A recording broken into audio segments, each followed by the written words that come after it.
சம்பந்தப்பட்ட துறைக்கு நாங்கள் சொல்லி அனுப்பி இருக்கிறேன் என்று அவர்கள் பதிலும் எனக்கு அனுப்பியிருந்தார்.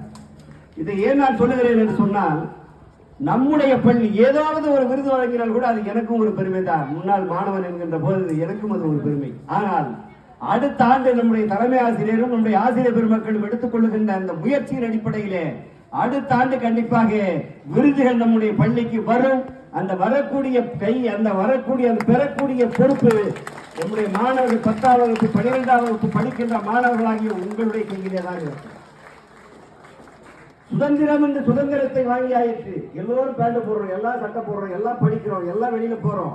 ஆனால் ஒன்றை நீங்கள் செய்து பார்க்க வேண்டும்.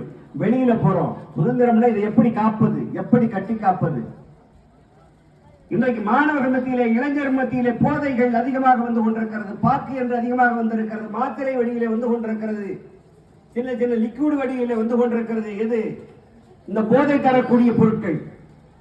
அதை நீங்கள் அபகரிக்க, அதை ஒதுக்க வேண்டும். ஒன்று, யாராவது உங்கள் பள்ளியிலே யாராவது அதை போல செய்தால் அவர்களை நீங்கள் உங்களுடைய ஆசிரியரிடத்திலோ உங்களுடைய தலைமை ஆசிரியரிடத்திலோ நீங்கள் அவர்களை காட்டிக் கொடுக்க வேண்டும், சொல்லிக் கொடுக்க வேண்டும், சொல்ல வேண்டும். அடுத்ததாக நொந்துமை நம்முடைய தலைமை ஆசிரியர் சொன்னார், இந்த பள்ளியிலே சனி ஞாயிறிலே இந்த பள்ளியாக இருந்தாலும் அந்த பள்ளியாக இருந்தாலும் வெளியே இருந்து வருபவர்கள் விளையாடுகிறோம் என்று வருகிறார்கள். ஆனால் வேறு வேறு பணிகளை வேறு வேறு வேலைகளை செய்து கொண்டிருக்கிறார்கள். வருத்தமாக இருக்கிறது என்று சொன்னார். அதையும் நாம் கண்டிக்க வேண்டிய கடமை இங்கே என்னுடைய பின்னாடி இருக்கக்கூடிய மேடையில் இருக்கக்கூடிய அத்தனை பேருக்கும் இருக்கிறது. நாம் ஏதோ இந்த மேடையிலே வருகிறோம், பேசுகிறோம், போகிறோம் என்பதோடு மட்டுமல்லாமல் இந்த பள்ளியை காக்க வேண்டிய கடமை, பள்ளியிலே சட்ட விரோதிகள் சட்டத்திற்கு புறம்பான ஒருவர் செய்கிறார்கள் என்று சொன்னால் அவர்களை வெளியேற்றக்கூடிய, அப்புறப்படுத்த வேண்டிய ஒரு நிலை நமக்கு இருக்கிறது. அதையும் நாம் செய்தாக வேண்டும்.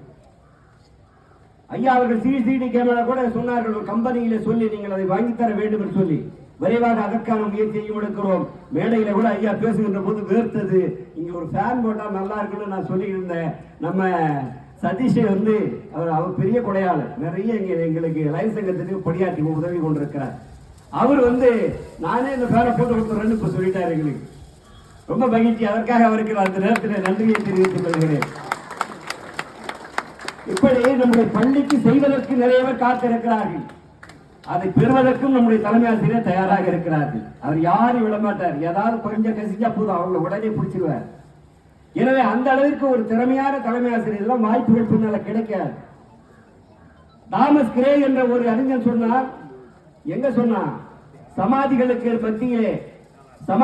மத்தியிலே நின்று கொண்டு சொன்னான், காலமும் சூழ்நிலையும். ஒரு சமாதியை பார்த்து சொன்னான், அதுல அடக்கம் செய்யக்கூடிய அந்த சவத்தை பார்த்து சொன்னான், காலமும் சூழ்நிலையும் இவருக்கு ஒரு வாய்ப்பு கொடுத்திருக்குமே, ஆனால் இவன் அப்ரஹாம் லிங்கனை போல வளர்ந்திருப்பான் என்று சொன்னான்.